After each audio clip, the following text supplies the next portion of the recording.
நாமத்தினாலே நான் உங்களை வாழ்த்துகிறேன். இனி சபை கூடி வருதலை விட்டு விடாமல் இருங்கள். ஹல்லேலூயா. கர்த்தர் உங்களை ஆசீர்வதிப்பாராக. ரைட். யோவான் எழுதின சுவிசேஷம் 15வது அதிகாரம் அதனுடைய 4வது வசனத்தை வாசிக்கலாம். யோவான் எழுதின சுவிசேஷம் 15வது அதிகாரம் 4வது வசனத்தை வாசிக்கலாம். என்னில் நிலைத்திருங்கள், நானும் உங்களில் நிலைத்திருப்பேன்.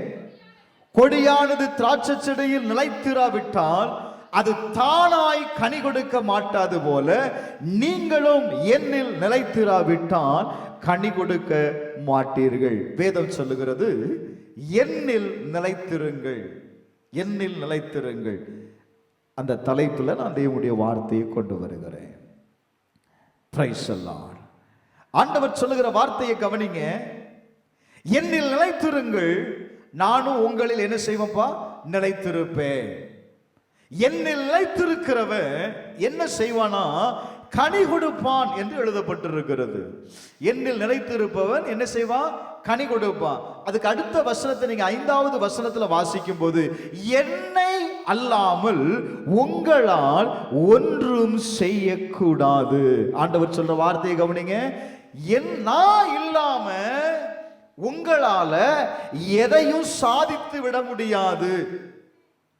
Price the Lord. வேதம் சொல்லுகிறது, ஒருவேளை செடி மரம் நல்லதுதான், ஆனா அந்த மரத்திலிருந்து போகிற கிளை, அந்த மரத்திலிருந்து போகிற கொடி, அது என்ன செய்யணும் அப்படின்னா, அந்த செடியோடு கூட நிலைத்து இருந்தால் மட்டும்தான் அது என்ன செய்யும்? சொல்லுங்க.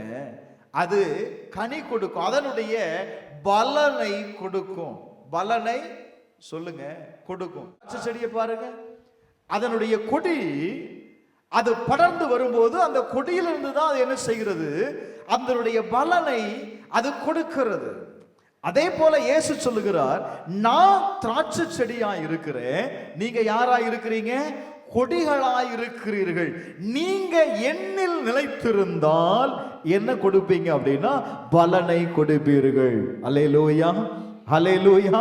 வேதம் சொல்லுகிறது, என்னில் நிலைத்திருங்கள். நாம் எந்தெந்த காரியத்தில் நிலைத்திருக்க வேண்டும் என்று ஆண்டவர் பேசுகிறார். எதற்காக? நீங்க கனி கொடுக்கணும் அப்படின்னா, நீங்க பலனை பெற்றுக்கொள்ளணும் அப்படின்னா, நீங்க தேவனால நீங்கள் ஆசீர்வதிக்கப்படணும் அப்படின்னா, வேதம் சொல்லுகிறது, நாம் நிலைத்திருக்கக்கூடியவர்களாய் இருக்க வேண்டும். ஒரு 7 காரியத்தை நான் சொல்றேன். முதலாவது 15வது அதிகாரம் 9வது வசனத்தை வாசித்து பாருங்க. பிதா என்னில் அன்பாய் இருக்கிறது போல நானும் உங்களில் அன்பாய் இருக்கிறேன், என்னுடைய அன்பில் நிலைத்திருங்கள். அல்லேலூயா. முதல்ல வேதம் சொல்லுது, எதுல நிலைத்திருக்கணுமா? அன்பில் நிலைத்திருக்கணும். ஏங்க வேதம் சொல்லுகிறது, பிதா என்னில் அன்பா இருக்கிறது போல நானும் என்ன செய்றேன்? உங்களில் அன்பா இருக்கிறேன். இயேசு சொல்லுகிற வார்த்தை என்ன? நான் பிதாவினுடைய அன்பில் நிலைத்திருக்கிறதுனால பிதாவினுடைய அன்பு எனக்குள் இருக்கிறது. இப்போ நீங்க என்னோடு கூட நிலைத்திருக்கும் பொழுது எனக்குள் இருக்கிற அன்பை, பிரைஸ் தி லார்ட், அவருடைய அன்பில் நாம் நிலைத்திருக்கும் போது தேவனுடைய அன்பை நாம் என்ன செய்கிறோம் அப்படின்னா, நாம் பெற்றுக்கொள்ளுகிறோம். தேவனுடைய அன்பு இல்லாதவன் என்ன சொல்லுது? அவருடையவன் அல்ல அப்படின்னு சொல்லுது. அப்ப தேவனுடைய அன்பு நமக்குள்ள இருந்தாதான் நம்ம யாருடையவர்களாய் இருக்கிறோம்? நாம் தேவனுடையவர்களாய் இருக்கிறோம். காரணம் என்ன? தேவனுடைய அன்பு என்பது அது தேவனுடைய சுபாவம். Price the Lord. இப்ப தேவனுடைய சுபாவம் நமக்குள்ள வந்தாதான் நம்ம என்ன செய்ய முடியும்? தேவனுடைய சுபாவத்தினாலே நாம் நிறைந்தவர்களாய் இருக்க முடியும். ஆவிக்குரிய கனிகளில் ஒன்றுதான் என்னதுப்பா? அன்பு. இந்த அன்பு நமக்குள்ள இருந்து செயல்படணும்னா முதலாவது நாம் என்ன செய்ய வேண்டும்? அவருடைய அன்பில் நிலைத்திருக்கணும். அல்லேலூயா, ஹல்லேலூயா, ஹல்லேலூயா. அவருடைய அன்பில் நிலைத்திருக்கும் பொழுதுதான், இந்த நிலைத்திருக்கிறது அப்படிங்கிறது ரொம்ப கஷ்டம் பாருங்க. நிலைத்திருக்கிறது அப்படிங்கிறது ரொம்ப கஷ்டம். நம்ம ஒருவர் மேல நம்ம அன்பு செலுத்துகிறோம் அப்படின்னா ரெண்டு பேருக்குள்ளேயும் சரியான ஒரு அண்டர்ஸ்டாண்டிங் இருந்தாதான், சரியாய் ஒருவருக்கொருவர் புரிந்து கொண்டா மட்டும்தான் எதை வெளிப்படுத்த முடியும் அப்படின்னா அன்பை வெளிப்படுத்த முடியும். அப்படின்னா நீங்களும் தேவனும் ஒரு சரியான புரிந்து கொள்ளுதலுக்குள்ள இல்லை, அல்லது நீங்கள் தேவனை சரியாய் புரிந்து கொள்ள இல்லைன்னா எதை பெற்றுக்கொள்ள முடியாது? தேவனுடைய அன்பை பார்க்க முடியாது. தேவன் அன்புள்ளவர் தான், தேவன் அன்பாகத்தான் இருக்கிறார். ஆனா அவரை குறித்து அவருடைய அன்பின் ஆழத்தையும், வசனம் அழகா சொல்லுது, அவருடைய அன்பின் ஆழத்தையும் அகலத்தையும் உயரத்தையும் நீங்க அறியல அப்படின்னா அவருடைய அன்பை என்ன செய்ய முடியாது அப்படின்னா அறிந்து கொள்ளவே முடியாது. அல்லேலூயா. இரண்டாவது 1 கொரிந்தியர் 16வது அதிகாரம் 13வது வசனத்தை வாசிக்கலாம். 1 கொரிந்தியர் 16வது அதிகாரம் 13வது வசனம். Praise the Lord. விழித்திருங்கள், விசுவாசத்தில் நிலைத்திருங்கள். இரண்டாவது எதுல நிலைத்திருக்கணும்பா சொல்லுங்க? விசுவாசத்தில் நிலைத்திருக்கணும். இந்த விசுவாசத்தில் நிலைத்து இருந்தாதான் என்ன நடக்கும் அப்படின்னா, விசுவாசத்தினால் வராதது எல்லாமே என்ன சொல்லுது? பாவம்னு சொல்லுது. அப்ப நான் எதை பெற்றுக்கொண்டாலும் எனக்கு என்ன தேவை? விசுவாசம் தேவை. ஏன் நம்மளை விசுவாச மார்க்கத்தார் அப்படின்னு சொல்றாங்க? பவுல் சொல்றாங்கல்ல, விசுவாச மார்க்கத்தார் அப்படின்னா என்ன? பிரைஸ் அல்லாஹ். நாம் தேவனை நாம் தரிசித்து நடக்கிறவர்கள் அல்ல, நாம் விசுவாசித்து நடக்கிறவர்கள். அல்லேலூயா. நான் பார்த்தாதான் நம்புவேன் அப்படிங்கிறது இல்ல. விசுவாசமானது நம்பப்படுகிற உறுதியும் காணப்படாதவைகள் நிச்சயமாயிருக்கிறது. பரலோகத்தை பார்த்திருக்கிறீங்களா? ஆனா பரலோகம் இருக்குன்னு நம்ம என்ன செய்யறோம்? நம்புறோம். நம்ம என்ன செய்யறோம்? நம்புறோம் இல்ல? பரலோகத்துக்காக நம்ம என்ன செய்யறோம்? நம்புறோம். அதே போல நம்ம பார்க்கல, ஆனா பரலோகம் இருக்குது, ஒரு மோட்சம் இருக்குது அப்படின்னு இந்த உலகத்தில் இருக்கிற எல்லா மக்களும் நம்புகிறார்கள். கொரிந்து சபைக்கு சொல்லும் போது விழித்திருங்கள், விசுவாசம் உள்ளவர்களாயிருங்கள். எதுல விழித்திருக்கணும் அப்படின்னா, நம்முடைய விசுவாச வாழ்க்கையை குறித்து நம்ம என்ன செய்யணும்னா நம்ம பிரைஸ் எல்லாம் விழித்திருக்கணும். 2 கொரிந்தியர் 13:5 வாசித்து பாருங்க. நீங்கள் விசுவாசம் உள்ளவர்களா என்று உங்களை சோதித்து அறியுங்கள். உங்களை நீங்களே சோதித்து பாருங்க. நீங்க விசுவாசத்தில் இருக்கிறீங்களா, விசுவாசத்தில் இல்லையா அப்படின்னு யார் என்ன செய்தாரு? நீங்களே சோதித்து பாருங்கள். ஏன் வாசிமா? உங்களை பரிசுத்து பாருங்கள், இயேசு கிறிஸ்து உங்களுக்குள் இருக்கிறாரா என்று உங்களை நீங்களே அறியீர்களா? நீங்கள் பரீட்சைக்கு நில்லாதவர்களாயிருந்தால் அறியீர்கள். பிரைஸ் அல்லாஹ். இயேசு கிறிஸ்து உங்களுக்குள் இருக்கிறாரா? இதை எதனால் அறிந்து கொள்ள முடியும் அப்படின்னா, என்னுக்குள் இருக்கிற விசுவாசம். இயேசு எனக்குள் இருக்கிறார் என்று நீங்கள் விசுவாசிக்கும் போது உங்களுக்குள்ள இருக்கிற இயேசு செயல்பட ஆரம்பிக்கிறார். நீங்கள் ஆராதிக்கிற இயேசு உங்களுக்குள் இருந்து என்ன செய்கிறார் அப்படின்னா செயல்பட ஆரம்பிக்கிறார். விசுவாசத்தில் நிலைத்திருங்க, ரொம்ப முக்கியம். பிரைஸ் அல்லாஹ். அநேக காரியத்தில் நம்ம சொல்றோம், நான் தேவனை தான் விசுவாசிக்கிறேன்னு சொல்றோம், ஆனா சில நேரத்தில் விசுவாசம் இல்லாமல் போய்விடுகிறது. சில நேரத்தில் தேவனை நம்புவதற்கு சாத்தியம் இல்லாமல் போய்விடுகிறது. வார்த்தை சொல்லுது, உங்களுக்குள் இருக்கிற இயேசுவை நீங்கள் அறிந்து கொள்ள முடியும். எப்படி அப்படின்னா, உங்களுக்குள் இருக்கிற விசுவாசம். அல்லேலூயா, ஹல்லேலூயா. முதலாவது சொன்னேன், அவருடைய அன்பில் நிலைத்திருங்க. இரண்டாவது, உங்களுடைய விசுவாசத்தில் நிலைத்திருங்கள். மூன்றாவது, பிலிப்பியர் 4வது அதிகாரம் 1வது வசனம் வேதம் சொல்லுகிறது. Price the Lord. வாசிங்க. ஆதலால் எனக்கு பிரியமும் வாஞ்சையுமான சகோதரரே, எனக்கு சந்தோஷமும் கிரீடமும் ஆனவர்களே, பிரியமானவர்களே, கர்த்தருக்குள் நிலைத்திருங்கள். என்ன அருமையா சொல்றான் பாருங்க. எனக்கு பிரியமும் வாஞ்சையுமான சகோதரரே, எனக்கு சந்தோஷமானவர்களே, எனக்கு கிரீடமானவர்களே, எனக்கு பிரியமானவனே, கர்த்தருக்குள் நிலைத்திருப்பா. யாருக்குள் நிலைத்திரு? கர்த்தருக்குள் நிலைத்திரு. நீங்க கர்த்தருக்குள் நிலைத்திருக்கும் பொழுதுதான், காரணம் என்ன, ஏன் இந்த வார்த்தை சொல்லுது?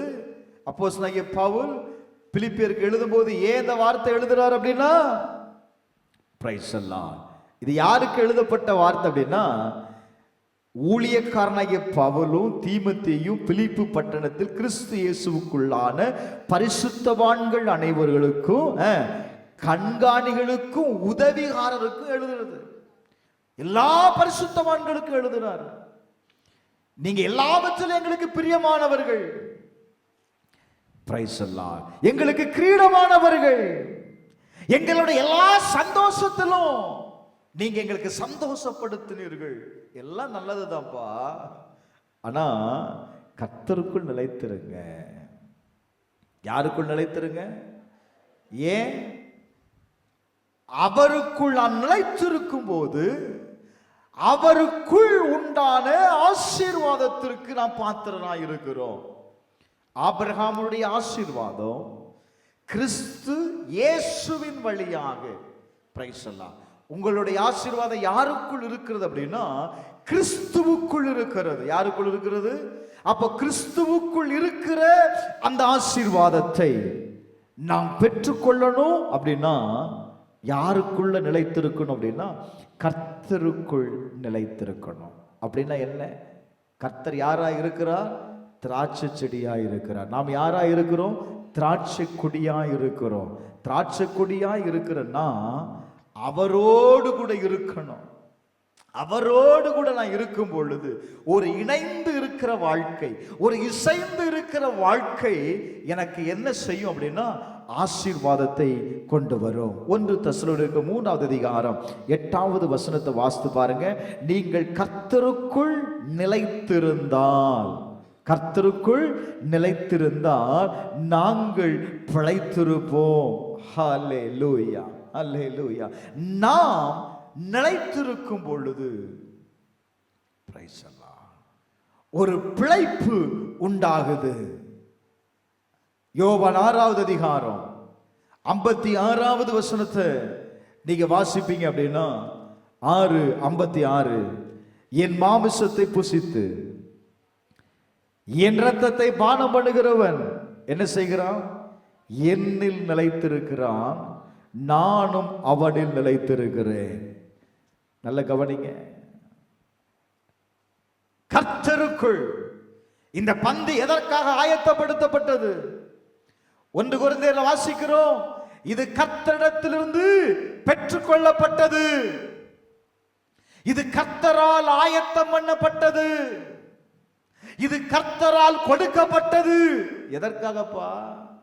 வேதம் சொல்லுதுங்க, இதுல புசிக்கிறவனுக்கு என்ன உண்டா? பிரைஸ் தி லார்ட், ஒரு பிழைப்பு உண்டு. அடுத்த வசனத்தை வாசிங்க.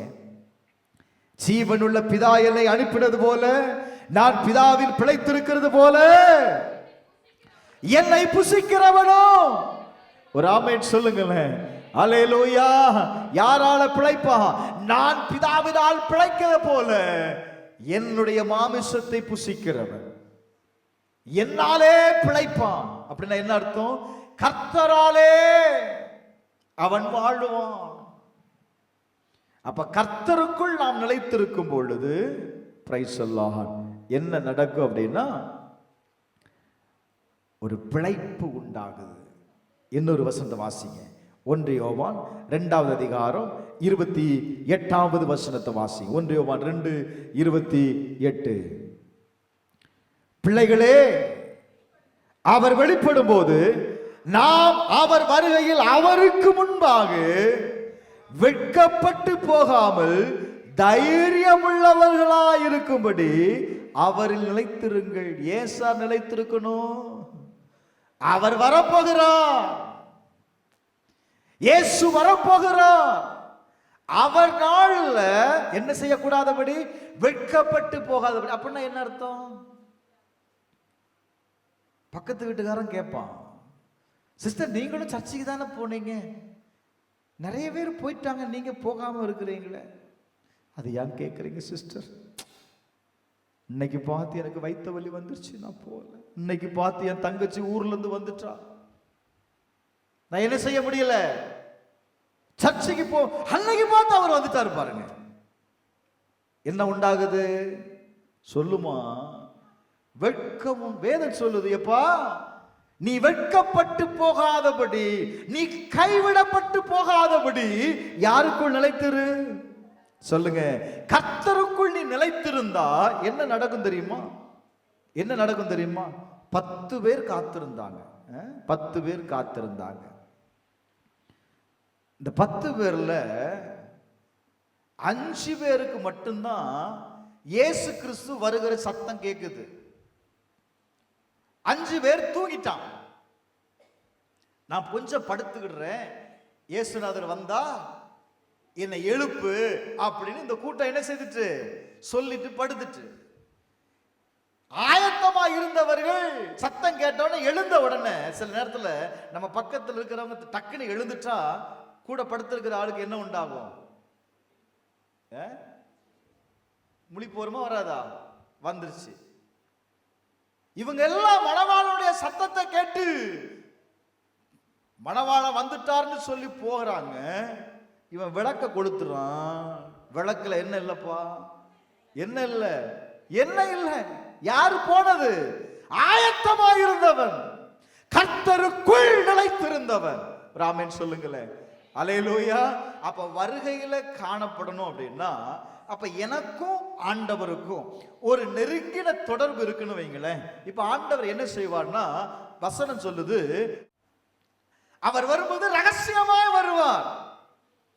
ரகசியமாய். சொல்லுங்க. அவர் வருகிற சத்தம் யாருக்கு கேட்கப்படும் அப்படின்னா, கர்த்தரோடு கூட இசைந்து இருக்கிறவனால மட்டும்தான் என்ன செய்ய முடியும்? சொல்லுங்க. எனக்கு அந்த சத்தத்தெல்லாம் கேட்டு பழக்கமே இல்லைங்க அப்படின்னு இருந்தீங்க அப்படின்னா, அவர் வந்துட்டு போயிடுவாரு, நீங்க வீட்டுக்குள்ளதான் இருப்பீங்க. அப்போ கர்த்தர் வரணும், கர்த்தர் வருகிறார் அப்படின்னா 1 யோவான் 2:6 வாசித்து பாருங்க. அவருக்குள் நிலைத்திருக்கிறவரே அன்றி அவருக்குள் நிலைத்திருக்கிறேன் என்று சொல்லுகிறவர் அவர் நடந்தபடியே. அல்லேலூயா. என்ன செய்யுங்க? அவர் நடந்தது மாதிரியே நம்ம நடக்கணுமா? இயேசுநாதர் நடந்தது போலவே என்ன செய்யணுமா? நடக்கணும். அப்படி நடந்தாதான் என்ன செய்ய முடியும் அப்படின்னா, வருகையில போக முடியும். அல்லேலூயா, அல்லேலூயா, அல்லேலூயா. 4வது 1 யோவான் 2வது அதிகாரம் 17வது வசனம். உலகமும் அதன் இச்சையும் ஒளிந்து போகும், தேவனுடைய சித்தத்தின்படி செய்கிறவனோ என்றென்றைக்கும் நிலைத்திருப்பான். 4வது, தேவனுடைய சித்தத்தின்படி செய்கிறவன் என்ன செய்வான்னு சொல்லுது? சொல்லுங்க. நிலைத்திருப்பானா? அப்ப நான் தேவ சித்தம் செய்யக்கூடியவனா இருக்கணும். போய் உங்களை ஆராய்ந்து பாருங்க. நாம் தேவ சித்தம் செய்யக்கூடியவனாய் நான் இருக்கிறேனா? நான் தேவனுக்காக என்ன செய்தேன்? தேவன் என் வாழ்க்கையில சொன்ன காரியங்களை நான் நிறைவேற்றி இருக்கிறேனா? கொஞ்சம் யோசித்து பாருங்க. யோவான் 7வது அதிகாரம் 17வது வசனத்தை வாசிக்கும் போது வாசித்து பாருங்க. 7:17. Price the Lord. அவருடைய சித்தத்தின்படி செய்ய மனதுள்ளவன் எவனோ, இந்த உபதேசம் தேவனால் உண்டாயிருக்கிறது என்று சுயமாய் அறிந்து கொள்வான். Price the Lord. தேவனுடைய சித்தத்தை, தேவனுடைய சித்தத்தில் நிலைத்திருக்கிறவனால மட்டும்தான் உபதேசத்தையே ஏற்றுக்கொள்ள முடியும். இல்லைன்னா என்ன உண்டாயிரும் அப்படின்னா, அவர் வருகிறார் வருகிறார்னு 2000 வருஷமா தான் சொல்லிட்டு இருக்கிறான். 2025 ஆச்சு, அவர் வந்த பாடு இல்லை. இது எங்க வரப்போகிறாரு? சாந்தி அக்கா சொல்லுது, அவர் வரும்போது பார்த்துக்கலாம் பாஸ்டர்.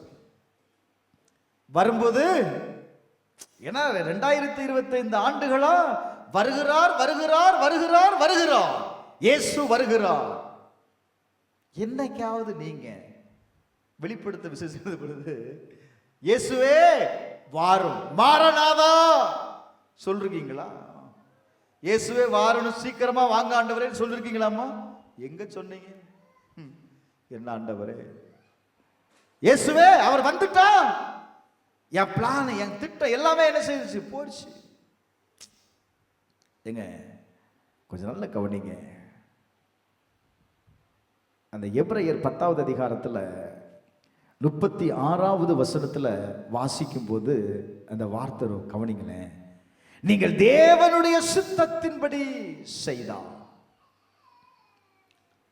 வாக்குத்தத்தம் பண்ணப்பட்டதை பெறும்படிக்கு பொறுமை உங்களுக்கு வேண்டியதாய் இருக்கிறது. நீங்க தேவனுடைய சித்தத்தின்படி செய்கிற நபராய் இருப்பீங்கன்னா, நான் இப்படி சொல்லுவேன், தேவனால் கொடுக்கப்பட்ட வாக்குத்தத்தம் உங்க வாழ்க்கையில நிறைவேறும். ஹல்லேலூயா. வேதம் சொல்லுகிறது பாருங்க, வருகிறவர் இன்னும் கொஞ்ச காலத்திலே வருவார், தாமதம் பண்ணா விசுவாசத்தினாலே நீதிமான் பின்வாங்கி போவானே, ஆனால் என் ஆத்துமா என்ன செய்யாதுப்பா? பிரியமாய் இராது. நாமோ கெட்டு போக பின்வாங்கி போகிறவர்களாய் இராமல் ஆத்துமா ஈடேற என்ன செய்யணுமா? விசுவாசிக்கிறவர்களாய் இருக்கணுமா? இயேசு வரப்போகிறார். அவர் தாமதிக்கிறார். எதற்காக அப்படின்னா, நீ தேவனுடைய சித்தத்தை, தேவன் உங்க ஒவ்வொருடைய வாழ்க்கையிலையும் சில திட்டங்களை வைத்திருக்கிறார். அதை நான் நிறைவேற்றி முடிக்கிறது வரையிலையும் கர்த்தர் தாமதம் பண்ணி கொண்டே இருப்பார். அல்லேலூயா.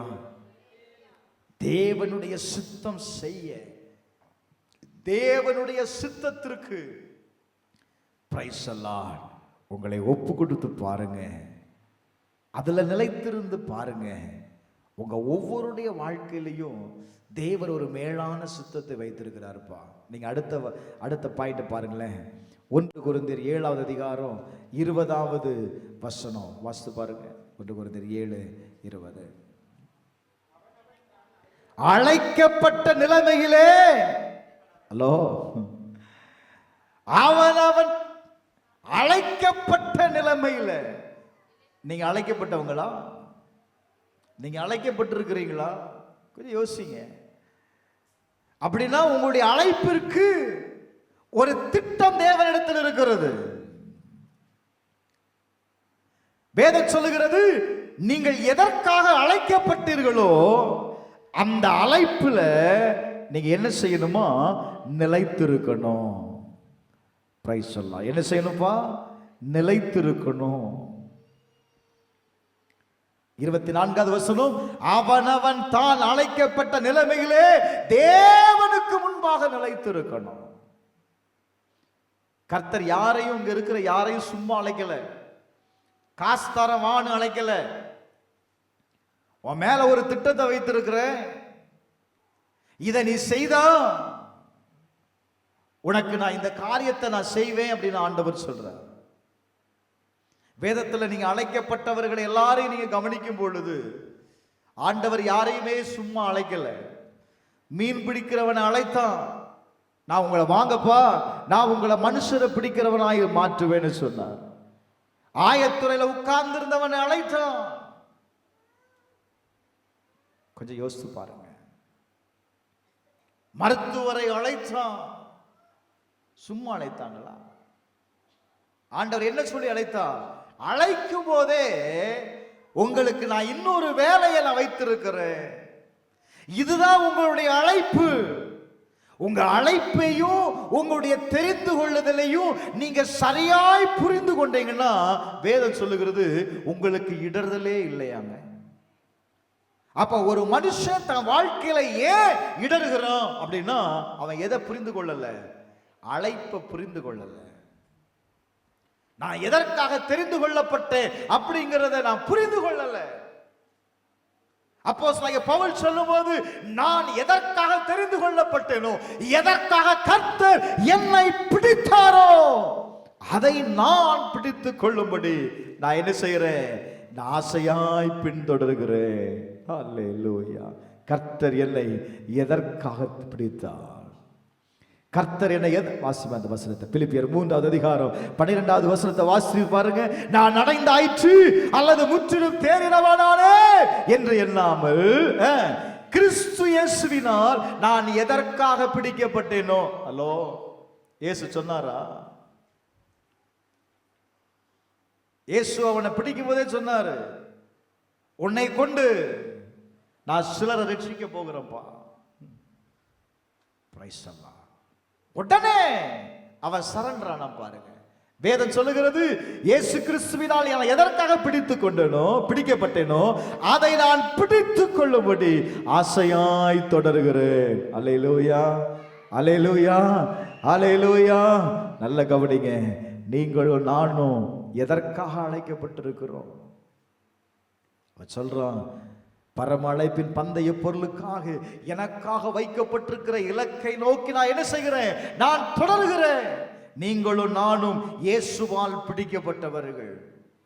உங்களை கர்த்தர் ஒரு நோக்கத்திற்காக அழைத்திருக்கிறார். பிரதர், சிஸ்டர், உங்களை ஒரு நோக்கத்திற்காக கர்த்தர் அழைத்திருக்கிறான். இன்னும் உனக்கு புரியலையா? நான் சொல்றேன், யாராவது வந்து அவங்களுடைய பிரச்சனையை உங்ககிட்ட சொல்றாங்களா? கொஞ்சம் கவனித்து பார்க்கணும். அவங்ககிட்ட போய் நானே பிரச்சனையில் இருக்கிறேன் அப்படின்னு சொல்லாத. என் பிரச்சனையே பெரிய பிரச்சனையா இருக்கு. 1000 பேர் இருக்கிறான், கம்பெனியில் 50 பேர் வேலை செய்கிறான், 50 பேரை விட்டுட்டு ஏன் உங்ககிட்ட வந்து சொல்றாங்க? எதற்காக சொல்றான் அப்படின்னா உங்ககிட்ட ஒரு சொல்யூஷனை எதிர்பார்க்கிறான். உங்ககிட்ட இருந்து ஒரு வார்த்தையை ஏதோ நீங்க செய்யணும்னு நினைக்கிறோம். உடனே சரி பிரதர், நான் உனக்காக என்ன பண்றேன்? நான் ஜெபம் பண்றேன். அங்கேயே ஜெபம் பண்றேன். அவன் சூழ்நிலை மாறும். அவங்கிட்ட போய் நானே பிரச்சனையில் இருக்கிறேன், உன் பிரச்சனைய அவன் கேட்கறதுக்காக உன்கிட்ட வந்து சொன்னான். எதற்காக உன்கிட்ட வந்தான்? தேவன் எதற்காக உன்னிடத்தில் அழைத்தான்? 50 பேர் இருக்கலாம் பிரதர், 100 பேர் இருக்கலாம் பிரதர், அந்த இடத்துல நீ தெரிந்து கொள்ளப்பட்டவன். அல்லேலூயா. நீ தெரிந்து கொள்ளப்பட்டவளா இருக்கிறதுனாலதான் அவங்க வந்து உங்ககிட்ட பேசுறாங்க. அப்ப இதில் புரிந்து கொள்ளணும். பிரைஸ் அல்லாஹ். அப்ப கர்த்தரால் அழைக்கப்பட்டவன் என்ன செய்யணும்? அழைக்கப்பட்ட அழைப்புல அவன் நிலைத்திருக்கணும். 6வது யோவான் 8வது அதிகாரம் 31வது வசனம். யோவான் 8:31 வேதம் சொல்லுகிறது, இயேசு தம்மை விசுவாசித்த யூதர்களை நோக்கி, நீங்கள் என் உபதேசத்தில் நிலைத்திருந்தால். நீங்கள் எதில் நிலைத்திருக்கணுமா? உபதேசத்தில் நிலைத்திருக்கணும். ஏன் உபதேசத்தில் நிலைத்திருக்கணும் அப்படின்னா, நீங்க உபதேசத்தில் நிலைத்திருந்தாதான் யாரா இருக்க முடியும் அப்படின்னா எனக்கு சீசர்களா இருக்க முடியும். ஹலோ, உங்களை என்னையும் ஆண்டவர் விசுவாசியாய் வாழ்ந்து விசுவாசியாகவே செத்து போவதுக்கு அழைக்கல. ஆண்டவர் சொன்னார், அவர்களை என்ன செய்யணுமா? அவர்களை சீஷராக்கணும். Price the Lord. ஏன் சீஷராக்கும் அப்படின்னா, இயேசு சீஷர்கள் ஆக்கி அவர் என்ன செய்தார்? அந்த பட்டணத்திற்குள்ளே அனுப்பி இயேசுவை குறித்து சொல்வதற்காக அவர்கள் அனுப்பப்பட்டார்கள். Price the Lord. அப்ப வேதம் சொல்லுகிறது, உபதேசத்தில் நிலைத்திருக்கிறவனால தான், நான் இப்படி சொல்லுவேன், உபதேசத்தை கேட்கிறவனால மட்டும்தான் என்ன செய்ய முடியும்? நிலைத்திருக்க முடியும். உபதேசத்தில் நிலைத்திருக்கிறவன் சும்மா இருக்க மாட்டான். சும்மா ஆண்டவர் என்னங்க சொன்னாரு? வாசிமா மத்தேயு 28வது அதிகாரம், பிரைஸ் தி லார்ட், 19வது வசனம். நீங்கள் புறப்பட்டு போய் சகல ஜாதிகளையும் சீஷராக்கி பிதா குமாரன் பரிசுத்த ஆவியின் நாமத்தினாலே அவர்களுக்கு என்ன கொடுங்க? ஞானஸ்தானம் கொடுத்து நான் உங்களுக்கு கட்டளையிட்ட யாவையும் அவர்கள் கை கொள்ளும்படி அவர்களுக்கு உபதேசம் பண்ணுங்கள். நானே வசனத்தை கை கொள்ளுகிறது இல்லை, பின்ன எப்படி பாஸ்டர் நாம் போய் அவங்களுக்கு சொன்னா கேட்ப? ஏன் சொல்ல மாட்டாங்க தெரியுமா? நிறைய பேர் கேட்கிற பதில் இதுதான். என்ன, நான் சொன்னா யாரும் பேசுங்க, நான் சொன்ன யாரும் கேட்க மாட்டாங்க. ஏன் கேட்க மாட்டாங்கன்னா, நீங்க உபதேசத்திற்கு கீழ்ப்படியாததுனால தான், நீங்க கேட்காததுனால தான் உங்க வார்த்தையை அவங்க கேட்க மாட்டாங்க. நீங்க நிராகரிக்கிறதுனால தான் உங்களுடைய வசனத்தை நீங்க சொல்லுகிறதை அவர்கள் நிராகரிக்கிறார்கள். வேதம் சொல்லுகிறது, இந்த உபதேசம் உனக்குள் நிலைத்திருந்தா நீங்க சொல்றத என்ன செய்வான்? கேட்பான். அப்ப முதல்ல நான் என்ன செய்யணும்? நான் கீழ்ப்படியணும். எதுக்கு? நான் கேட்கிற உபதேசத்திற்கு நான் கீழ்ப்படிந்தா, இந்த உபதேசத்துல நான் நிலைத்திருந்தா, இந்த உபதேசத்தை நான் மற்றவர்களுக்கு சொல்லும் போது அவர்களை நான் ஆதாயப்படுத்துகிறேன். அல்லேலூயா, அல்லேலூயா. அப்ப நல்ல கவனிங்க. முதலாவது நான் என்ன செய்யணும்? உபதேசத்தை கேட்கணும். கேட்கிற உபதேசத்துல நான் நிலைத்திருக்கணும். நான் நிலைத்திருக்கும் பொழுது நான் சொல்ற சுவிசேஷத்தை, நான் சொல்ற பிரசங்கத்தை என்ன செய்வாங்க? கேட்பாங்க. ஏன் கேட்கறது இல்ல? நான் கீழ்ப்படியாததுனால தான். வேதம் சொல்லுகிறது, என் உபதேசத்தில் நிலைத்திருங்கள். 2 யோவான் 1வது அதிகாரம் 9வது வசனத்தில் வாசிக்கும் போது, கிறிஸ்துவின் உபதேசத்திலே நிலைத்திராமல் மீறி நடக்கிற எவனோ, கிறிஸ்துவின் நிலைத்திராமல் மீறி நடக்கிற எவனோ, உபதேசத்தை யார் வேணாலும் கேட்கலாம்ப்பா, ஆனா உபதேசத்தின்படி நடக்கலன்னா யார் இல்லைன்னு வேதம் சொல்லுது? நீ தேவன் உடையவன் அல்ல. கிறிஸ்துவின் உபதேசத்தில் நிலைத்திருக்கிறவனோ பிதாவையும் குமாரனையும் உடையவன். அல்லோ, இயேசு அவர் உபதேசம் பண்ணிட்டே இருக்கிறார். போற இடத்துலலாம் உபதேசம் பண்ணார்ல. எதற்காக உபதேசம் பண்ணார்? சிலவன் உபதேசத்தை கேட்ட உடனே எடுத்துக்கொண்டான், விசுவாசித்தான் இல்ல. சிலவன் சொன்னான், இந்த உபதேசத்தை யாரு ஏற்றுக்கொள்ளுவா?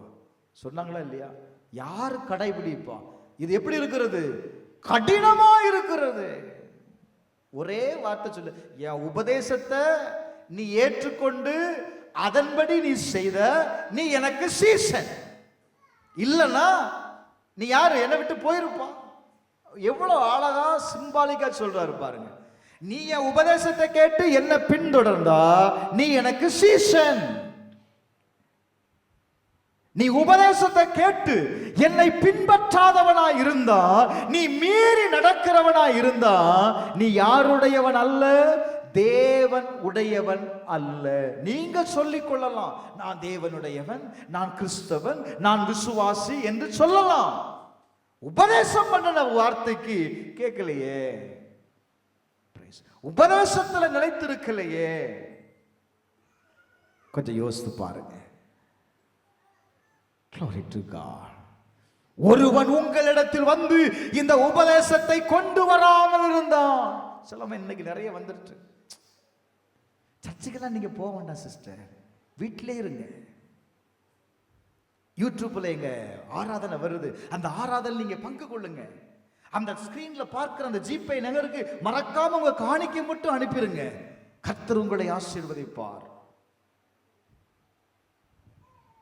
நான் இங்கிருந்து என்ன பிரசங்கம் பண்றேன்? வீட்டில் இருக்காத, சர்ச்சுக்கு வான்னு பிரசங்கம் பண்றேன். அவன் என்ன பிரசங்கம் பண்றான்? நீ சர்ச்சுக்கெல்லாம் அவ்வளவு தூரம் போக வேண்டாம், ஏன் கஷ்டப்பட்டு போற பாவம், வீட்டிலே இரு, ஆராதனையை வீட்டிலே பாரு, கர்த்தருக்கு காணிக்கை மட்டும் கொடுத்துட்டா போதும், ஆண்டவர் உன்னை என்ன செய்திருவாரு. நான் நிலைத்திருன்னு சொல்றேன். அதெல்லாம் நிலைத்திருக்க வேண்டாம் சிஸ்டர், அதெல்லாம் ஓல்டு பேஷன். இப்போ உள்ள பேஷன்ல கர்த்தர் கூப்பிட்ட உடனே வந்துடுவார் சிஸ்டர். இன்னைக்கு அப்படிதான் பிரசங்கம் போயிட்டு இருக்கு. வசனம் சொல்லுது, உபதேசத்தை கொண்டு வராமல் இருந்தால் அவனை உங்க வீட்டில் ஏற்றுக்கொள்ளாமலும் அவனுக்கு வாழ்த்துதல் சொல்லாமலும் இருங்கன்னு சொல்லுது. ஆனா நம்ம இன்னைக்கு என்ன செய்யறோம்? பிரைஸ் லார்ட் பிரதர், வாங்க பிரதர், சோத்திரம் பிரதர், அல்லேலூயா பிரதர். யாருக்கு? சத்தியத்தை பேசுகிறவனுக்கு இல்ல, சத்தியத்தை மாற்றி நமக்கு இதமா நம்ம இருதயத்திற்கு தகுந்தா போல பேசுறோம் பாருங்க. ஒரு சபையில தான் இருப்போம், ஒரு சபைக்குள்ளதான் ஐக்கியமா இருப்போம். ஆனா ஒவ்வொருத்தரும் ஒவ்வொரு பாஸ்டர் வச்சிருக்கிறோம். முன்னாடியெல்லாம் சபைக்கு ஒரு பாஸ்டர், இன்னைக்கு சபையில 10 குடும்பம் இருக்குல்ல, 10 குடும்பமும் என்ன செய்யறோம்? 10 பாஸ்டர் வச்சிருக்கிறோம். பாஸ்டர் ஏதாவது திட்டாருன்னா, பாஸ்டர் ஏதாவது சொல்லிட்டாருன்னா உடனே அவருக்கு போன் அடிக்கிறது. எங்க பாஸ்டர் இப்படி சொல்றாரு பாஸ்டர். அப்படியா சிஸ்டர்? அவர் சொல்றதெல்லாம் கேட்காதங்க. அவர் என்ன செய்வார் தெரியுமா?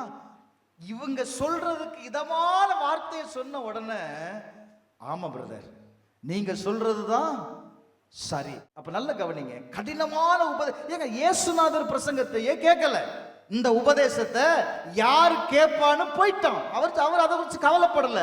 நீ எனக்கு சீசனா இருக்க தகுதி இல்லப்பா, நீ இன்னைக்கே உன் ஜாப்பை என்ன பண்ணிக்கோ, ரிசைன் பண்ணிக்கோ. அப்ப வேதம் சொல்லுகிறது, அவருடைய உபதேசத்தை கேட்டு அதன்படி செய்கிறவன் தேவனுடைய பிள்ளை, தேவனுடைய விசுவாசி. அல்லேலூயா. நாம் உபதேசத்தை கேட்கிறவர்களாய் மாத்திரமல்ல, நாம் அதன்படி செய்கிறவர்களாய் இருக்க வேண்டும். கடைசியா 7வது 1 யோவான் 2வது அதிகாரம் 27வது வசனத்துல, நீங்க பெற்ற அபிஷேகத்துல நிலைத்திருக்கணுமா? அல்லேலூயா. நீங்க பெற்ற அபிஷேகத்துல நிலைத்திருக்கும் போது இந்த அபிஷேகம் என்ன செய்யும் தெரியுமா? உங்களுக்கு சத்தியத்தை பேசும். எது சத்தியம் என்பதை வெளிப்படுத்தி காண்பிக்கும். இந்த அபிஷேகம் பொய் சொல்லாது. எப்போ? நான் பெற்ற அபிஷேகத்தை காத்துக்கொள்ளணும். இன்னைக்கு நிறைய நேரத்தில் நம்ம அபிஷேகத்தை காத்துக்கொள்ளுகிறது இல்லை. வாரத்தில் ஒரு நாள் வந்து ரபரபா ரிபி ரிபிங்கிறோம், அவ்வளவுதான், முடிஞ்சு போச்சு. 6 நாளும் அபிஷேகம் பறந்து போயிற்று. இந்த அபிஷேகத்தை நிலைத்திருக்கும் போது நாம் என்ன செய்யப்படுகிறோம்னா, நமக்குள் இருக்கிற பரிசுத்த ஆவியானவர், அவர்தான் யாரா? சத்தியமுள்ள ஆவியானவர் சொல்லுது. அவர்தான் உங்களை சகல சத்தியத்திற்குள்ளும் நடத்தும்படி இயேசுவால் அனுப்பப்பட்டவர். அல்லேலூயா. அப்ப ஒவ்வொரு நாளும் என்னை நடத்துகிறவர், எனக்கு போதிக்கிறவர், நடக்க வேண்டிய வழியை காண்பிக்கிறவர் யார் அப்படின்னா, எனக்குள் இருக்கிற சத்திய ஆவியானவர்.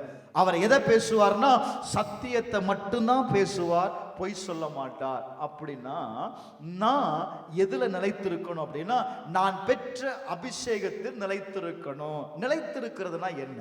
நிலைத்திருக்கிறதுனா என்ன அப்படின்னா, நான் அந்த அபிஷேகத்திற்கோடு கூட ஒவ்வொரு நாளும் அபிஷேகத்தில் நிறைந்து நான் ஜெபிக்கும் போது, அபிஷேகத்தில் நிறைந்து பாடும் பொழுது, அபிஷேகத்தில் நிறைந்து கர்த்தரை துதிக்கும் பொழுது நான் என்ன செய்கிறேன்? எனக்குள் இருக்கிற அபிஷேகம் என்ன செய்யப்படுகிறதுனா நிறைவாக்கப்படுகிறது. நிலைத்திருக்கிறதுனா என்னங்க அப்படின்னா, என்னன்னா அந்த அபிஷேகத்தை நான் ஒவ்வொரு நாளும் நான் பயன்படுத்தி பார்க்கணும். நான் என்ன செய்யணும்? பார்க்கணும், பயன்படுத்தி பார்க்கணும். லிசன், 7 காரியம் சொல்லியிருக்கிறேன். 1, அப்படி அன்பில் நிலைத்திருங்கள். 2, விசுவாசத்தில் நிலைத்திருங்கள். 3, கர்த்தருக்குள் நிலைத்திருங்கள். 4, தேவனுடைய சித்தத்தை செய்வதில் நிலைத்திருங்கள். Price the Lord. 5 நீங்கள் அழைக்கப்பட்ட அழைப்பில் நிலைத்திருங்கள். 6 அவருடைய உபதேசத்தில் நிலைத்திருங்கள். 7 அவருடைய அபிஷேகத்தில் நிலைத்திருங்கள். கர்த்தருக்குள் நாம் நிலைத்திருக்கும் போது நாம் பெற்றுக்கொள்ளுகிற ஆசீர்வாதம் என்ன?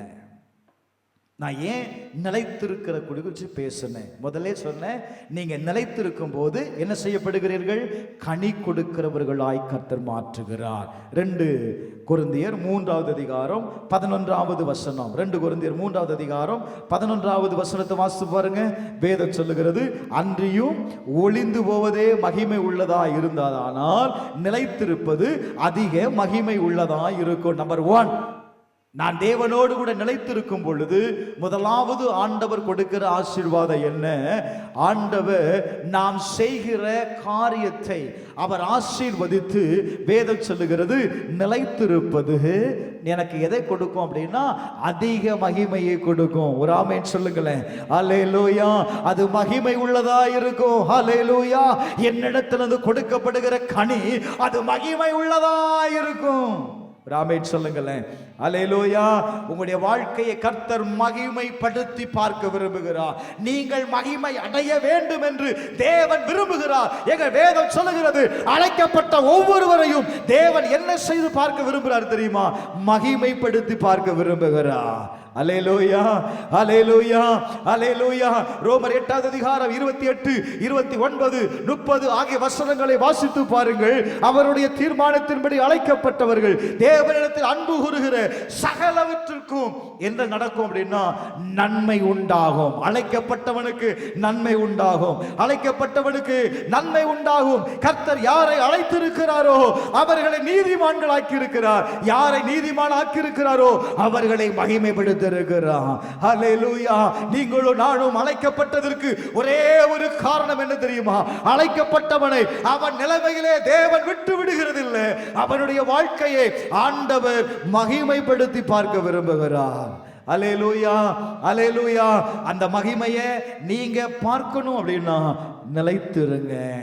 2வது 1 யோவான் 3வது அதிகாரம் 6வது வசனம். 1 யோவான் 3:6 வேதம் சொல்லுகிறது, அவரில் நிலைத்திருக்கிற எவனும் பாவம் செய்கிறது இல்லை. அல்லேலூயா. அவரில் நிலைத்திருக்கிறவன் என்ன செய்ய மாட்டான்பா? சொல்லுங்க, பாவம் செய்ய மாட்டான்.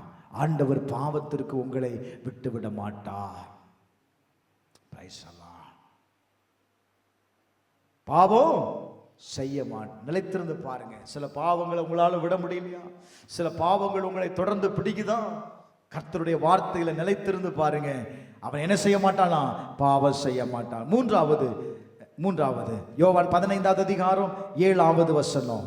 15:7 பிரைஸ் தி லார்ட். 15:7 நீங்கள் என்னிலும் என் வார்த்தை உங்களிலும் நிலைத்திருந்தால், நீங்கள் என்னிலும் என் வார்த்தை உங்களில் நிலைத்திருந்தா, ஹல்லேலூயா, நீங்கள் கேட்டுக்கொள்வது எதுவோ அது உங்களுக்கு செய்யப்படும். ஹல்லேலூயா. நிலைத்திருந்தா ஜெபம் கேட்கப்படும். ஏன் உங்க ஜெபம் கேட்கப்படலை அப்படின்னா நான் நிலைத்திருக்கல. வேதம் சொல்லுது, எல்லாரும் எடுத்துட்டீங்களா? நீங்கள் என்னிலும் என் வார்த்தை உங்களும் நிலைத்திருந்தா நீங்க எதை கேட்கிறீங்களோ அதை பெற்றுக் கொள்ளுகிறீர்கள். அல்லேலூயா. எவ்வளவு பெரிய வார்த்தை பார்த்தீங்களா? ஆண்டவர் ஒண்ணுமே சொல்ல, நிலைத்திரு. உன் ஜெபம் என்ன செய்யப்படும்? சொல்லுங்க, நிலைத்திருக்கிறனுடைய ஜெபம் கேட்கப்படும்.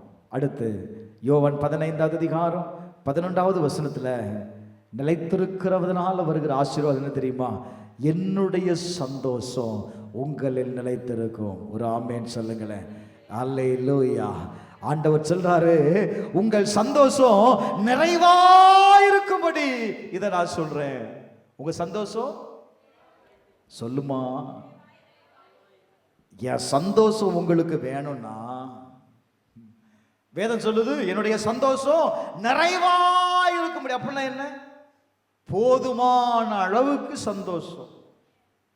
ஹல்லேலூயா. இந்த சந்தோஷம் உங்களுக்குள் நிறைவா இருக்கணும்னா, இந்த சந்தோஷம் உங்களுக்குள் போதுமான அளவு இருக்கணும்னா வார்த்தையில நிலைத்திருந்து பாருங்க. வேதம் சொல்லுகிறது சந்தோஷம் கட்டாயம் உண்டாகும், சமாதானம் உங்களுக்கு கட்டாயம் உண்டாகும். அது எந்த மாற்றமும் இல்லை. எப்பப்பா? நான் நிலைத்திருக்கும் போது. அல்லேலூயா.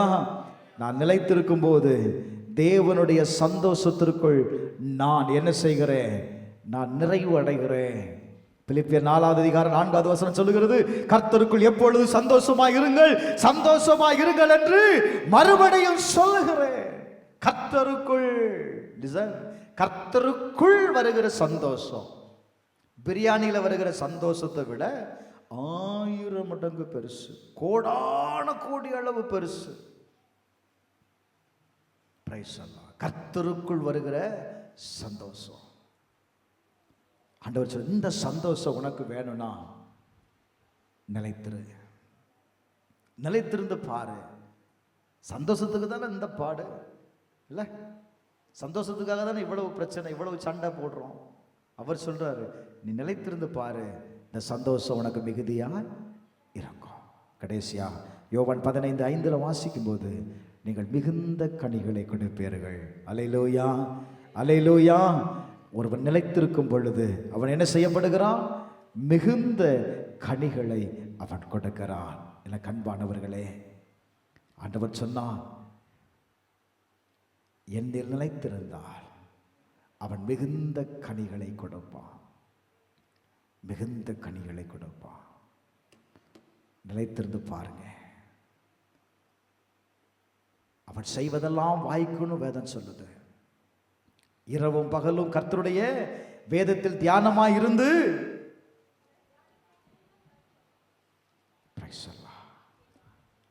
வாசிமா, கர்த்தருடைய வேதத்தில் பிரியமாய் இருந்து இரவும் பகலும் அவருடைய வேதத்தை தியானிக்கிற மனுஷன் பாக்கியவான். அவன் நீர்க்கால்களின் ஓரமாய் நடப்பட்டு தன் காலத்தில் எதை கொடுப்பானா? தன் காலத்தில் எதை கொடுப்பான்? கனி கொடுப்பான். அவன் கனி கொடுப்பான்.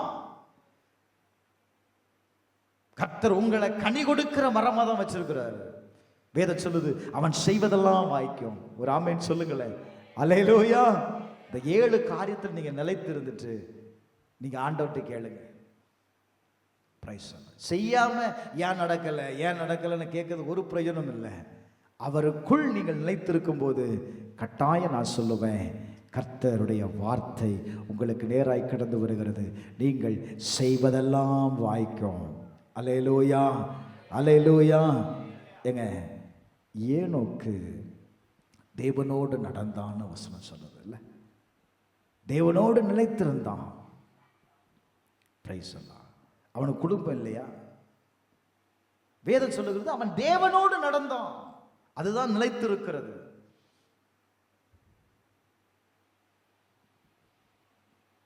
ஆபிரகாம் குறிச்சு வேதம் சொல்லுது பாருங்க. யாக்கோபு 2 அதிகாரம் யாக்கோபு 2:23 நினைக்கிறேன். வாசித்து பாருங்க. யாக்கோபு 2:23. அப்படியே ஆபிரகாம் தேவனை விசுவாசித்தான். நல்ல கவனிங்க. ஆபிரகாம் யாரை விசுவாசித்தான்? தேவனை விசுவாசித்தான். அவன் எதை விசுவாசித்தானோ அது அவனுக்கு நீதியா எண்ணப்பட்டது. அவன் யாராய் மாற்றப்பட்டான்னா தேவனுடைய சிநேகிதன் எண்ணப்பட்டான். கொஞ்சம் யோசித்து பாரு. இன்னைக்கு சிநேகிதன் ரொம்ப ஈஸியா கிடைச்சிருந்தான். ஆனா அந்த காலத்துல ஈஸியா ஃப்ரெண்டு பிடிக்க மாட்டாங்க இல்ல? இன்னைக்கு ஈஸியா என்ன செய்யலாம்? ஃப்ரெண்டுக்கு ஃப்ரெண்ட், ஒரு ஃப்ரெண்டு கிடைச்சா ஃப்ரெண்டுக்கு ஃப்ரெண்டு இலவசம். இன்னைக்கு பிரைஸ் எல்லாம் வேதம் சொல்லுது, ஆபிரகாம் தேவனுக்கு சிநேகிதனாய் காணப்பட்டான். ஒரு பெஸ்ட் ஃப்ரெண்டா இயேசு அவனுக்கு இருந்தார். என்ன காரணம் நினைக்கிறீங்க? அவர் சொன்னதை அப்படியே விசுவாசித்தான். அந்த வார்த்தையில அவன் நிலைத்திருந்தான். தாவீதை குறித்து சொல்லும் போது அவன் என்னுடைய இருதயத்திற்கு ஏற்றவனாய் இருந்தான்.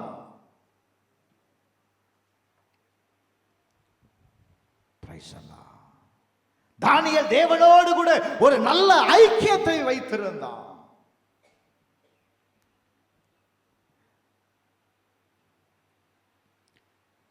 மரியாள் தேவனுடைய பாதத்தில் அவள் உட்கார்ந்திருந்தாள்.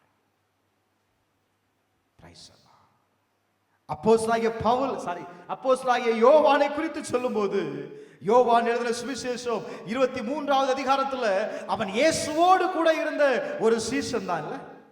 ஆனா பாருங்க, பிரைஸ் அல்லாஹ், என்ன நடந்துச்சு தெரியுமா? அவன் இயேசுவின் மார்பில சாய்ந்து கொண்டிருந்தான். எத்தனை 12 பேர் இருக்கிறாங்கப்பா, ஆனா இவன் மட்டும் என்ன செய்தான் தெரியுமா? இயேசுவின் மார்பில் சாய்ந்தான். என்ன நடந்துச்சு தெரியுமா? என்ன நடந்துச்சு தெரியுமா? கர்த்தர் அவனுக்கு வரப்போகிற காரியத்தெல்லாம் வெளிப்படுத்தினார். அவன் இயேசுவுடைய மார்பில் சாய்ந்திருந்ததுனால ஒரு பெரிய வெளிப்படுத்தல் விசேஷத்தையே அவனால் என்ன செய்ய முடிந்தது? சொல்லுங்க, எழுத முடிஞ்சிச்சு. அப்போஸ்தலனாகிய பவுல் சொல்லுகிறான், எனக்குள் கிறிஸ்து ஜீவிக்கிறார். இதெல்லாம் எதை குறிக்குது அப்படின்னா, அவங்க எல்லாம் நிலைத்திருந்தாங்க. நான் சொல்லுவேன், உங்களால் ஒரு காரியம் ஆகணும் அப்படின்னா, தேவனால உங்க வாழ்க்கையில ஒரு காரியத்தை சக்சஸ்ஃபுல்லா பண்ணணும் அப்படின்னா நிலைத்திருங்க பிரதர். ஆண்டவர் ரொம்ப தெளிவா சொல்றாரு, என்னால அன்றி உங்களால ஒன்றும் செய்ய முடியாது. உங்களால சொல்லுங்க, ஒன்றும் செய்ய முடியாது.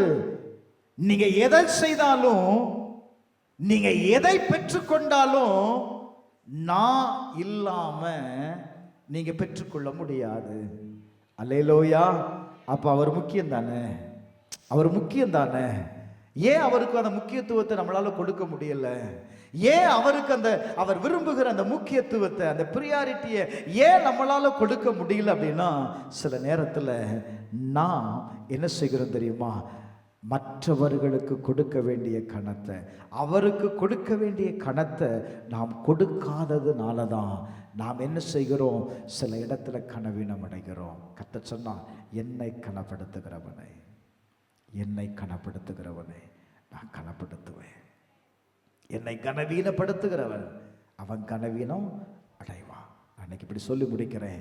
எல்லா சூழ்நிலைகளையும், எல்லா நெருக்கத்தை, எப்படிப்பட்ட சூழ்நிலை இருந்தாலும் சரி, கர்த்தரை மட்டும் கனம் பண்ணாம விட்டுறாதீங்க.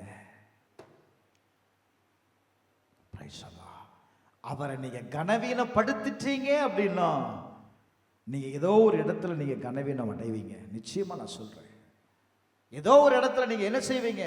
கனவீனம் அடைவீங்க. கர்த்தர் உங்களுக்குள் இருக்கிற ஆண்டவரை கனவீனப்படுத்தாதபடி உங்களை பாதுகாத்துக் கொள்ளுங்க. அவர் சொன்னார், என்னில் நிலைத்திரு, நீ மிகுந்த கனிகளை கொடுப்பாய். அல்லேலூயா. இந்த மாதம் கர்த்தர் நீங்க மிகுந்த கனிகளை பிரைஸெல்லாம் கொடுப்பதற்கு அவர் என்ன செய்கிறார் தெரியுமா? நீ மிகுந்த கனிகளை கொடுப்பதற்கு அவர் உன்னை சுத்தம் பண்ணி. ஏன் அப்படின்னா, பிதா எதை விரும்புகிறார் தெரியுமா? உங்களை அல்ல, நீங்கள் கொடுக்கிற கனிகளை விரும்புகிறார். மரம் இல்லை, மரத்திலிருந்து வெளியாகிற கனிகளுக்கு தான் மகிமை இல்லை. அப்ப அந்த கனிகள் மகிமை அடையதுனால யாருக்கும் மகிமை உண்டாகுது? மரத்திற்கு மகிமை உண்டாகுது. நீங்க உங்க கையில மிகுந்த கனிகளை பிதா பார்க்கும்போது அவருக்கு அவ்வளவு பெருமை, அவ்வளவு பெருமை. அவர் பார்க்கிற என் பிள்ளை எவ்வளவு மகிமையா இருக்குது. அல்லேலூயா, அல்லேலூயா. உங்களுடைய கரத்தின் கிரியைகள் கர்த்தருக்கு மகிமையை அது என்ன செய்யுமா? கொண்டு வரும். நீங்க செய்கிற காரியத்துல கர்த்தரை கனப்படுத்துங்க. கர்த்தருக்கு வேண்டிய கனத்தை கொடுத்து பாருங்க.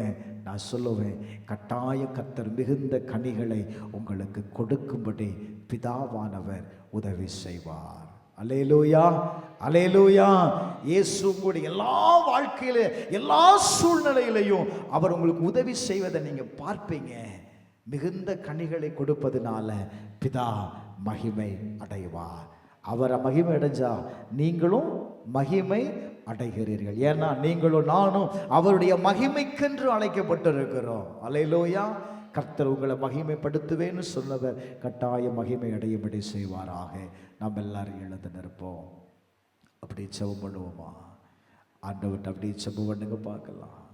கர்த்தருடைய வார்த்தை சொல்லுகிறது, என்னில் நிலைத்திரு, என்னில் நிலைத்திரு, என்னில் நிலைத்திரு. ஆண்டவர் சொன்னார், என்னில் நிலைத்திரு. இந்த வார்த்தை எனக்குள்ள வந்துட்டு, என்னை நிலைத்திரு.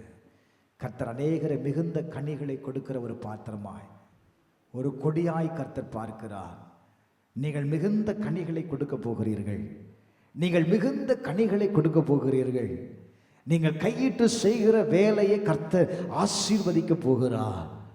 உங்களுடைய கைகளிலிருந்து வருகிற ஒவ்வொரு கனியும் அது பிதாவை மகிமைப்படுத்த போகுது. விசுவாசிக்கிறியா பிரதர், சிஸ்டர்? விசுவாசிக்கிறீங்களா? கர்த்தர் சொல்லுகிறார், நீங்க மிகுந்த கனிகளை கொடுப்பீர்கள். ஹல்லேலூயா. கர்த்தர் உங்களை இந்த பூமியில கனி கொடுக்கிறவர்களாய் வைத்திருக்கிறார். நீங்கள் கனி கொடுக்கிற மரம், நீங்க கனி கொடுக்கிற மரம், நீங்க கனி கொடுக்கிற மரம் பிரதர். கர்த்தர் உங்களை கனி கொடுக்கிற ஒரு மரமாய், கனி கொடுக்கிற ஒரு செடியாய் ஆண்டவர் உங்களை வைத்திருக்கிறார் பிரதர். நான் சொல்லுவேன், கர்த்தர் உங்களை கனி கொடுக்கிற ஒரு மரமாய், கனி கொடுக்கிற ஒரு செடியாய் வைத்திருக்கிறார். நிலைத்திருங்க, நிலைத்திருங்க. அதுதான் ஆசீர்வாதம். நிலைத்திருக்கிறவன் கனி கொடுப்பா, நிலைத்திருக்கிறவன் கனி கொடுப்பா. எங்கள் பரலோக பிதாவே, இந்த வார்த்தைக்கு ஒப்பு கொடுக்கிறப்பா. உங்களுடைய வார்த்தையில் நாங்கள் நிலைத்திருந்து ஆண்டவரே, நாங்கள் கனி கொடுக்கிறவர்களாய் இருக்க கர்த்தர் உதவி செய்யும். இந்த வார்த்தையை கேட்ட ஆண்டவர் ஒவ்வொருவருக்காக நான் ஜெபிக்கிறேன்ப்பா. இந்த வார்த்தையின்படியே நடத்தும். மிகுந்த கனிகளை கொடுக்கிறவர்களாய் மாற்றுப்பா. மாற்றிடுங்க, மாற்றிடுங்க. எங்களை மிகுந்த கனி கொடுக்கிறவர்களாய் மாற்றிடுங்கப்பா. இயேசுவின் நாமத்தினால நான் ஆசீர்வதிக்கிறேன், ஆசீர்வதிக்கிறேன். அதனுடைய பலனை இவர்கள் சாப்பிடட்டும், அதனுடைய பலனை இவர்கள் அனுபவிக்கட்டும். இனி அந்நியன் அதை புசிப்பதில்லைன்னு சொன்னீங்களப்பா. இதுவரையிலும் அந்நியனால் ஆண்டவரே எங்களுடைய பலன்கள் புசிக்கப்படுகிறது. ஆண்டவரே, இந்த மாதத்தில் அந்த பலன்களை நாங்கள் புசிப்பதற்கு கர்த்தர் அனுக்கிரகம் பாராட்டுகிறதற்காய் ஸ்தோத்திரம். இயேசுவின் நாமத்தில் ஜெபிக்கிறேன் நல்ல பிதாவே. ஆமென், ஆமென்.